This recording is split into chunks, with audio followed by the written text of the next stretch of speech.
අපි අද කතා කරන්නේ මානව ශ්වසන ක්‍රියාවලිය ගැන. මානව ශ්වසනය ගැන කතා කරද්දී ඉස්සල්ලාම කියන්න ඕන මේ මානව ශ්වසනය කියලා කියන්නේ අපි දන්න හුස්ම ගැනීම සහ හුස්ම පිට කිරීමේ ක්‍රියාවලිය විතරක්ම නෙවෙයි. මේක ටිකක් දීර්ඝ ක්‍රියාවලියක්. මේකේ අධ්‍යයනයන් කීපයක් තියෙනවා. මේ ශ්වසනය කියන එක ඇත්තටම අපිට ඕන වෙන්නේ අපේ ශක්තිය නිපදවා ගැනීමේ ක්‍රියාවලියට. අපි කතා කරා අමානව ආහාර ජීර්ණ පද්ධතිය. ඒකෙදී අපි කතා කරා මෙන්න මේ ග්ලූකෝස් කියන එක අපිට හරි වැදගත්. ඒකට හේතුව තමයි මිනිසාගේ ශක්තිය නිපදවා ගැනීමේ ක්‍රියාවලියට ඉන්ධනය විදිහට පාවිච්චි වෙන්නේ මෙන්න මේ ග්ලූකෝස් කියන එක. අපි දන්නවා වාහනයකට වුණත් අපි පෙට්‍රල් එහෙම නැත්නම් ඩීසල් ගහන්නේ එයාගේ ඉන්ධන අවශ්‍යතාවය ඉෂ්ට කරන්න. එතකොට ඒකේ වෙන ක්‍රියාවලිය තමයි මේ වාහනේ එන්ජිම ඇතුළට මේ පෙට්‍රල් හරි ඩීසල් හරි ගෙනහිල්ලා ඒක වාතයේ තියෙන ඔක්සිජන් එක්ක ප්‍රතික්‍රියා කරවලා වාහනේ එන්ජිමට අවශ්‍ය බලය නිපදවා ගන්න. එහෙම නැත්නම් ශක්තිය නිපදවා ගන්න. එතකොට මිනිසාගේ ඇඟට අවශ්‍ය ශක්තිය ඔය විදිහටම තමයි අරගන්නේ. ඒකෙදි අපේ ඉන්ධනයේ විදිහට අපි අරගන්නේ ග්ලූකෝස්. අපි කරන්නේ මේ ග්ලූකෝස් ටික අරගෙන ගිහිල්ලා සෛලය තුලදී ඔක්සිජන් එක්ක ප්‍රතික්‍රියා කරවලා ඒකෙන් ශක්තිය නිදහස් කරගෙන අපිට අවශ්‍ය ශක්තිය අවශ්‍යතාවය සම්පූර්ණ කරගන්න එක. එතකොට වාහනයක් ඇතුළට එයාගේ ඔක්සිජන් ටික අරගන්නේ අපි දන්නවා අර වාහනේ ඉස්සරහා තියෙනවා එයා ෆිල්ටරේ කියලා එකක්. අන්න ඒකෙන් තමයි මේ වාතය ටික පෙරලා අරගන්නේ. අපෙත් තියෙනවා ඇඟ ඇතුලේ පෙනහළු කියලා දෙයක්. අපි ඉස්සරහට ඒ ගැන කතා කරමු. අවයවයක් තියෙනවා පෙනහළු කියලා. මේ පෙනහළු වලින් තමයි දේහයට අවශ්‍ය ඔක්සිජන් ටික අරගන්නේ. ඊට පස්සේ කරන්නේ සෛල ඇතුළට ගෙනහිල්ලා මේ ග්ලූකෝස් ඔක්සිජන් එක්ක ප්‍රතික්‍රියා කරවලා ඒකෙන් අපිට අවශ්‍ය ශක්තිය නිදහස් කරගන්නවා. එතකොට වාහනයකදී අපි දන්නවා කාබන් ඩයොක්සයිඩ් වගේ ඊට පස්සේ නොදැවුණු කාබන් අංශු ඒ වගේ දේවල් අතුරු ඵලයන් ලෙස පිට වෙලා යනවා. අපෙත් ඒ වගේම තමයි මේ ග්ලූකෝස් දහනය කරලා ඉවරනාට පස්සේ අපෙත් නිපද වෙනවා කාබන් ඩයොක්සයිඩ් සහ ජල වාෂ්ප කියලා අපද්‍රව්‍ය ටික. එතකොට ඒව දේහෙන් බැහැර කරන්න ඕනේ. ඔය මෙන්න මේ ශක්තිය නිදහස් කර ගැනීමේ ක්‍රියාවලියට තමයි සමස්ත ක්‍රියාවලියට තමයි අපි ශ්වසනය කියලා කියන්නේ. ඒකට ඔක්සිජන් අනිවාර්යයෙන්ම ඕනේ. අන්න ඒ නිසා තමයි අපි අර හුස්ම ගැනීම සහ පිට කිරීම එහෙම නැත්නම් ආශ්වාසය සහ ප්‍රාශ්වාසය කරලා අපේ දේහයට අවශ්‍ය ඔක්සිජන් ටික අරගන්නේ. ඒ වගේම ප්‍රාශ්වාසය මගින් අපේ දේහයට අවශ්‍ය නැති මේකෙදි නිපද වෙන අතුරු ඵලයන් ටික පිට කරලා දාන්නේ. එතකොට ශ්වසනය කියන එකෙන් අදහස් වෙන්නේ අර පොඩි කාලේ ඉගෙන ගත්ත හුස්ම ගැනීමේ සහ පිට කිරීමේ කියන ක්‍රියාවලිය විතරක් නෙවෙයි. ශ්වසනය කියන එකේ තේරුම තමයි ශක්තිය නිපදවා ගැනීමේ ක්‍රියාවලියක් කියන එක. එතකොට මේකට සැකසීලා තියෙන පද්ධතියට අපි කියනවා මානව ශ්වසන පද්ධතිය කියලා. අපි අද මේ ශ්වසනය කියන එක කොටස් තුනකට බෙදාගෙන ඒකේ පළවෙනි කොටස තමයි මේ සාකච්ඡා කරන්න යන්නේ. එතකොට මේ ග්ලූකෝස් කියන එක අපිට හම්බ වෙන්නේ ආහාර වලින්නේ. ඒ කියන්නේ ආහාර ප්‍රධාන වශයෙන් පිෂ්ඨය මගින් තමයි පිෂ්ඨය ජීර්ණය කරලා තමයි අපි ග්ලූකෝස් කියන එක ලබා ගන්න. එතකොට පිෂ්ඨය අපිට හම්බ වෙන්නේ ප්‍රධාන වශයෙන් ශාකමය ආහාර මගින්. එතකොට අපි දන්නවා පිෂ්ඨය කියන එක හැදිලා තියෙන්නේ මොනොසැකරයිඩ් ග්ලූකෝස් කියන මොනොසැකරයිඩ් එකතු වෙලා ඒක බහුවීකරණය වෙලා. ග්ලූකෝස් හැදුනේ ප්‍රභා සංශ්ලේෂණය මගින්. ප්‍රභා සංශ්ලේෂණයේදී උනේ ශාක මගින් වාතයේ තියෙන කාබන් ඩයොක්සයිඩ් ටික පත්‍ර ඇතුළට අරගෙන ඒක ජලයත් එක්ක ප්‍රතික්‍රියා කරවලා සූර්ය ශක්තිය කියන එක මේක මේ පිෂ්ඨය ඇතුළේ එහෙම නැත්නම් ග්ලූකෝස් ඇතුළේ රසායනික ශක්තිය විදිහට තැම්පත් කරනවා. එහෙම තමයි මේ ග්ලූකෝස් කියන එක හදන්නේ. එතකොට ග්ලූකෝස් ඇතුලේ ඇත්තටම තියෙන්නේ රසායනික ශක්තියක්. ඒ රසායනික ශක්තිය ඒකට ආවේ සූර්ය ශක්තිය මගින්. ඒ කියන්නේ සූර්ය ශක්තිය පරිවර්තනය කරලා තියෙනම රසායනික ශක්තිය බවට. අපි කරන්නේ ඔය ග්ලූකෝස් ටික ඔක්සිජන් වායුවත් එක්ක ප්‍රතික්‍රියා කරවලා කාබන් ඩයොක්සයිඩ් ජලය සහ ශක්තිය කියන එක නිපදවා ගන්නවා. ඔයාලට මතක නම් ප්‍රභා සංශ්ලේෂණය දුන්නේ මේකේ අනිත් පැත්ත. මෙතනදී ආ උරාගත්ත සූර්ය ශක්තිය.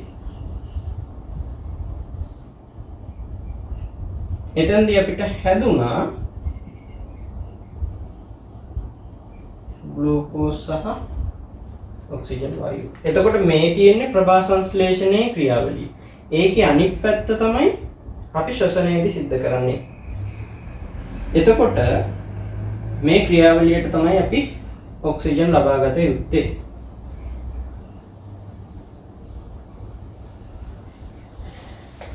ඒ නිසා අපි ශ්වසනය කියන එක කොටස් තුනකට බෙදනවා. පළවෙනි එක අපි සරලව කිව්වොත් එහෙම හුස්ම ලබා ගැනීමේ ක්‍රියාවලිය. එහෙම නැත්නම් මම සරලව ලියන්නම් ආශ්වාස ප්‍රාශ්වාස ක්‍රියාවලිය. ඊළඟට මේ ආශ්වාසය ප්‍රධාන වශයෙන් මේකේදී ආශ්වාසය තමයි අපිට ඔක්සිජන් ටික ලබා ගන්න අවශ්‍ය වෙන්නේ. මේ ආශ්වාසය කියන ක්‍රියාවලියේදී වාතය, ඒ කියන්නේ මේ වායු මිශ්‍රණයක් තමයි ඇතුළට එන්නේ. ඒකෙත් නයිට්‍රජන් තියෙන්න පුළුවන්, ඔක්සිජන් තියෙන්න පුළුවන්, කාබන් ඩයොක්සයිඩ් තියෙන්න පුළුවන්, තව අනිකුත් වායු ඔක්කොම තියෙන්න පුළුවන්. අපි මෙන්න මේ ආශ්වාස වාතය අපේ පෙනහළු වලට අරන් ගියාට පස්සේ එතෙන්දී මේකේ ඔක්සිජන් ටික විතරක් අපි අරගන්නවා.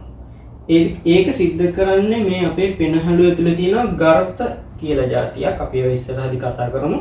මේ ගර්තවලදී වායු හුවමාරුවක් සිද්ධ වෙනවා.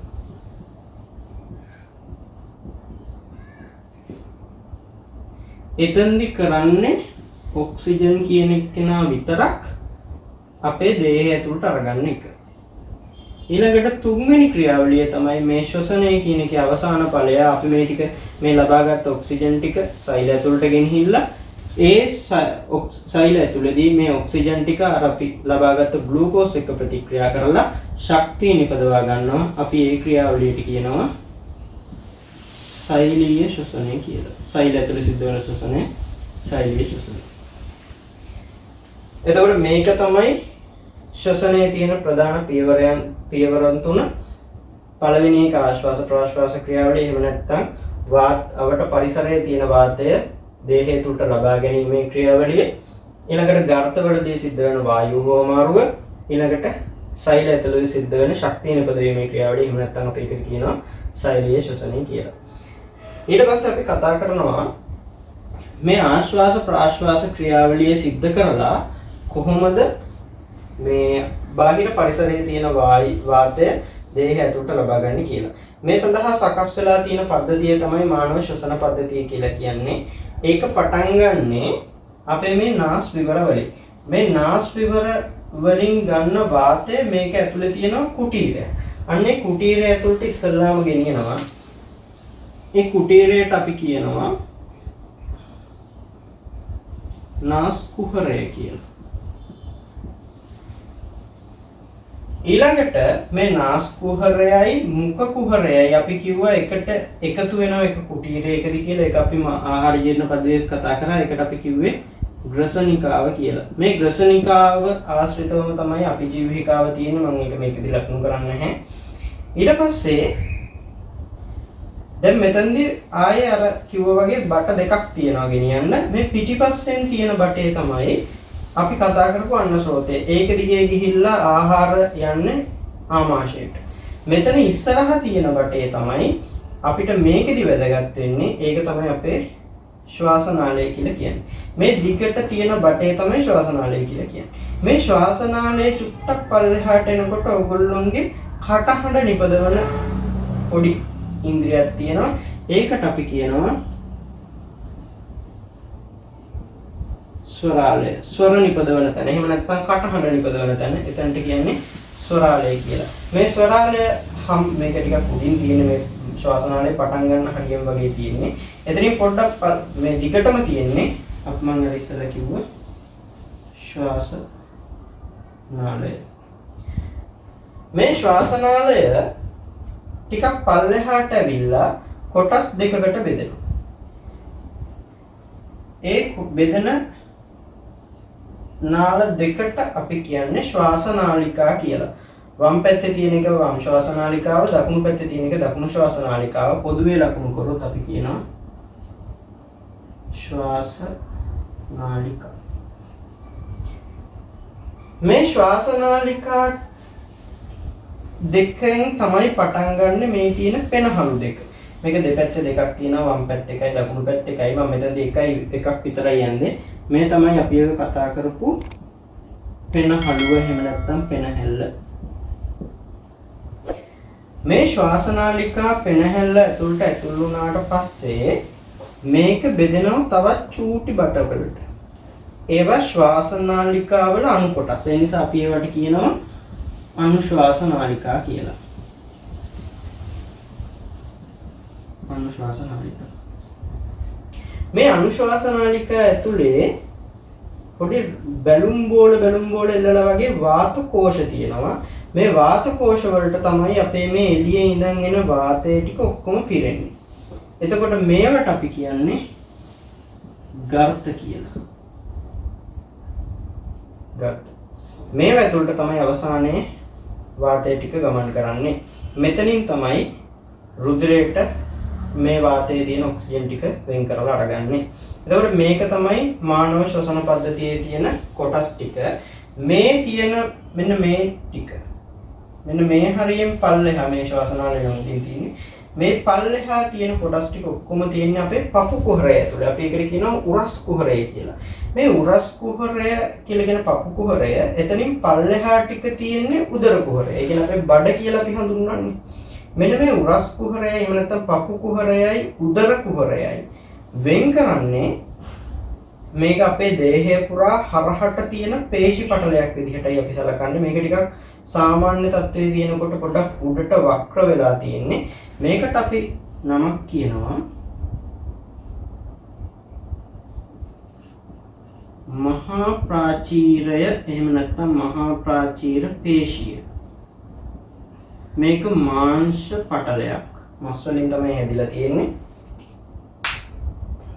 මෙන්න මෙතනින් තමයි උරස් කුහරය සහ උදර කුහරය වෙන වෙන මාජින් එක තියෙන්නේ. සීමාව තියෙන්නේ.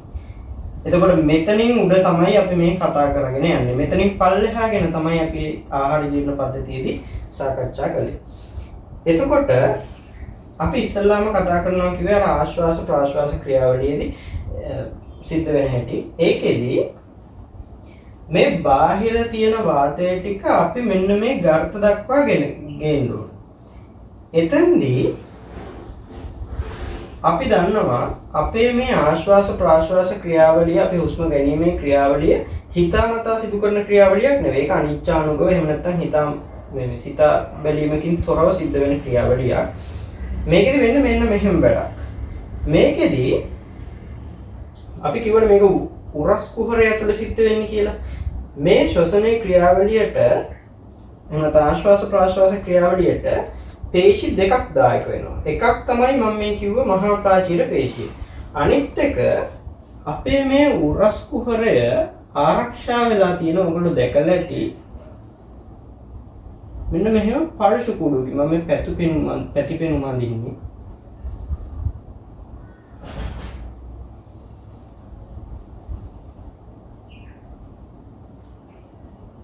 මෙන්න මෙහෙම ඉස්සරහෙන් බැලුවොත් මේක පේන්නේ මෙන්න මේ විදිහට. රැට සැකිලි එහෙම නිරූපණය කරද්දී ඔයගොල්ලෝ දැකලා ඇති.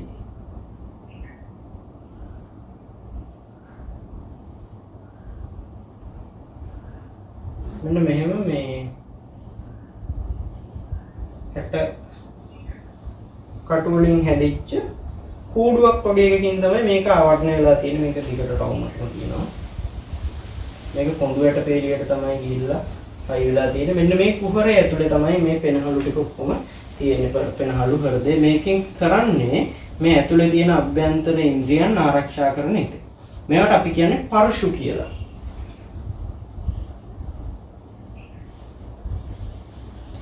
මේ පර්ශු අතර තියෙනවා පේශි జాතියක්.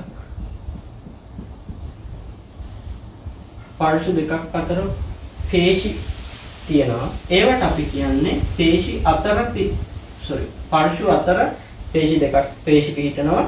මේ පාර්ශ්ව අතර තියෙන පේශිය අපි හඳුන්වන්නේ අන්තර් පාර්ශ්වික පේශි කියන. පේශි අතර පාර්ශ්ව අතර පිහිටන පේශි කියන අර්ථයෙන් අන්තර් පාර්ශ්වික පේශි කියලා අපි හඳුන්වනවා. එතකොට ආශ්වාස ක්‍රියාවලියට එහෙම නැත්නම් හුස්ම ලබා ගැනීමේ ක්‍රියාවලියට පේශි දෙකක් දායක වෙනවා. මේ අන්තර් පාර්ශ්වික පේශි සහ මහා ප්‍රාචීර පේශි කියන පේශි දෙක.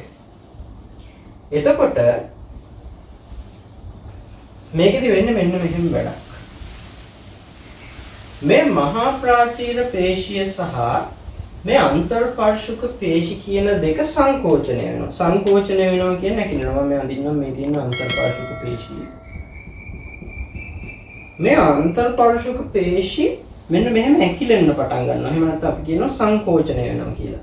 ඒ සංකෝචනය වෙනකොට මේ පාර්ශ්ව කියන එක ඉස්සරහා අපේ තියෙන උරතලය කියලා එකක්. ඔයගොල්ලන්ගේ මැද පපුව මැද ඇල්ලුවොත් හවුවේ හරි කට්ටක් වගේ තියෙනවා. ඒක තමයි උරතලය කියලා හඳුන්වන්නේ. මේක පිටිපස්සෙන් ගිහිල්ලා හයි වෙලා තියෙන අපේ කොඳුරට පෙළියට. එතකොට මේ අන්තර් පාර්ශ්වික පේශි සංකෝචනය වෙද්දි මේ පාර්ශ්ව ටික චලනය වෙන්න බලනවා. හැබැයි පාර්ශ්ව ටික මේවට හයි වෙලා තියෙන නිසා මෙයාට චලනය වෙ ගන්න බෑ. වෙන එකම ක්‍රියාවලිය තමයි මේ ටික ඉහළට යන්න පටන් ගන්නවා. ආන්නේ නිසා තමයි ඒවා හුස්ම ගන්නකොට වගේ පපුව ඉස්සරහට එන්නේ. ඒකට හේතුව තමයි මේ පාර්ශ්ව කූඩුව ඉහළටත් ඉදිරියටත් චලනය වෙනවා. ඒ වගේම තමයි මේ මහා ප්‍රාචීර පේශිය එයා පල්ලෙහාට එනවා. මේක මෙන්න මේ විදිහට පල්ලෙහාට එනවා. ඒ පල්ලෙහාට එනකොට මෙයාගේ වක්‍රතාවය අඩු වෙනවා. ඒ කියන්නේ වක්‍ර ගතිය, කර්ව් වෙච්ච ගතිය අඩු වෙනවා. එතකොට වෙන්නේ දැන් අපි කිව්වා මේක මේ ඉස්සෙල්ලා තිබ්බේ මෙන්න මෙහෙම කුහරයක්. දැන් හැබැයි ඒකේ පරිමාව වැඩි වෙලා තියෙනවා. හේතුව මෙයා පල්ලෙහාට ගිහිල්ලා. ඒ වගේම තමයි මේකේ තිබ්බ පාර්ශ්ව කූඩුවත් දැන් ඉස්සරහට ඇවිල්ලා ඉහළට ගිහිල්ලා. මේ ඔක්කොගෙම වෙන්නේ මේ උරස් කුහරයේ තියෙන පරිමාව වැඩි වෙන එක. උරස් කුහරයේ පරිමාව වැඩි වෙනකොට මේ පෙනහළු වල පරිමාවත් එන්න වැඩි වෙන්න පටන් ගන්නවා. එතකොට මේක ඇතුලේ කොහොමත් වාතය තියෙනවා. හැබැයි දැන් ඒ තියෙන වාතයට වඩා වැඩිපුර වාතයක් මෙයාට රඳව ගන්න පුළුවන්. ඒ නිසා වෙන්නේ මේ බාහිර වායු ගෝලයේ ඉඳන් මේක දිගේ වාතය මේ පෙනහළු වලට ඇදිලා එනවා. මේක තමයි ආශ්වාස ක්‍රියාවලිය කියලා කියන්නේ. ඒකෙදි පේශි දෙකක් දායක වුණා. එකක් මහා ප්‍රාචීර පේශිය, අනිත් එක අන්තර් පාර්ශ්වික පේශිය. ඒ දෙකම උනේ සංකෝචනය වෙච්ච එක, එහෙම නැත්නම් කිලිච්ච එක. ඒකෙදි උනේ මේ උරස් කුහරයේ පරිමාව වැඩි වෙනවා. උරස් කුහරයේ පරිමාව වැඩි වෙනවා කියලා කියන්නේ පෙනහැලි වල පරිමාව වැඩි වෙනවා.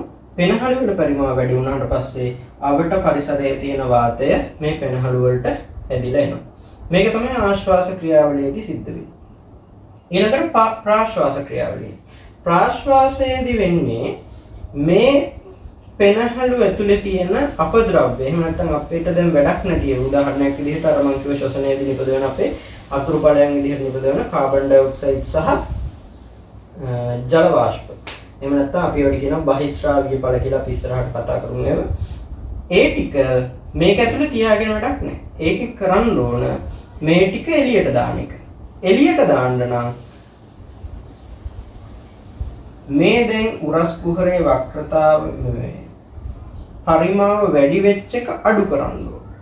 එතකොට මොකද වෙන්නේ? මේකේ තියෙන වාතය ගොඩක් තියාගන්න බෑ. එහෙනම් වැඩිපුර තියෙන ඒවා ටික අයින් කරලා දාන්න ඕන. එතකොට සිද්ධ වෙන්නේ අර ඉස්සෙල්ලා වක්‍රතාවය අඩු කරගත්ත එක්කෙනා සංකෝචනය වෙලා වක්‍රතාවය අඩු කරගත්ත මහා ප්‍රාචීර පේශිය නැවත ඉහිල් වෙනවා. ඒ කියන්නේ සාමාන්‍ය තත්ත්වයටපත් වෙනවා. එතකොට මොකද වෙන්නේ? යා හිටපු තැනටම යනවා. ඒ වගේම තමයි අන්තර් පාර්ශ්වික පේශිත් ඉහිල් වෙනවා. එතකොට අර වැඩි වෙච්ච උරස් කුහරයේ පරිමාව නැවත අඩු වෙනවා. එතකොට වෙන්නේ මේකේ තිබ්බ වාතය නැවත මේ නාස් විවර හරහා බාහිර වායු ගෝලයට ගමන් කරනවා. එතකොට ආශ්වාසයේදී පේශි දෙකක් දායක වුණා. එකක් මේ මහා ප්‍රාචීර පේශිය, අනිත් එක අන්තර් පාර්ශ්වික පේශිය. ආශ්වාසයේදී උනේ අන්තර් පාර්ශ්වික පේශිත් සංකෝචනය වුණා, මහා ප්‍රාචීර පේශියත් සංකෝචනය වුණා. එතකොට මේ උරස් කුහරයේ පරිමාව එන්න වැඩි වුණා. එතකොට පෙනහැලි වල පරිමාවත් වැඩි වුණා. එතකොට මොකද වෙන්නේ? බාහිර වායු ගෝලයේ ඉඳන් වාතය පෙනහැලි ඇතුළට ගමන් කරනවා. ඊට පස්සේ වෙන්නේ ප්‍රාශ්වාසය සිද්ධ වෙන්න ඕන වෙනකොට අන්තර්රාශික පේශි ඉහිල් වෙනවා. ඒ කියන්නේ දිගෑරෙනවා නැවත. ඇකිලිච් එක දිගෑරෙනවා. මහා ප්‍රාචීර පේශියත් ඉහිල් වෙනවා. ඒ කියන්නේ ඒකත් දිගෑරෙනවා. එතකොට ඒකේ වක්‍රතාවය වැඩි වෙනවා. එතකොට මේ උරස් කුහරයේ පරිමාව අඩු වෙනවා. එතකොට මේක ඇතුළේ ලොකු වායු ප්‍රමාණයක් තියාගන්න බෑ. ඒ නිසා තියෙන වාතයේ ටික නැවත මේ ශ්වාසනාලිකා, ශ්වාසනාලය, රසනිකාව හරහා නාස්තිවල වලින් නැවත පිට වෙලා යනවා. මේක තමයි අපි කතා කරන ආශ්වාස ප්‍රාශ්වාස ක්‍රියාවලිය. ඊළඟ වීඩියෝ එකේදී මේ ගර්තවලදී කොහොමද ඔක්සිජන් ටික අරගන්නේ සහ සෛල ඇතුළට ගෙනහිල්ලා ශ්වසනය කරන්නේ කොහොමද කියන එක ගැන කතා කරමු.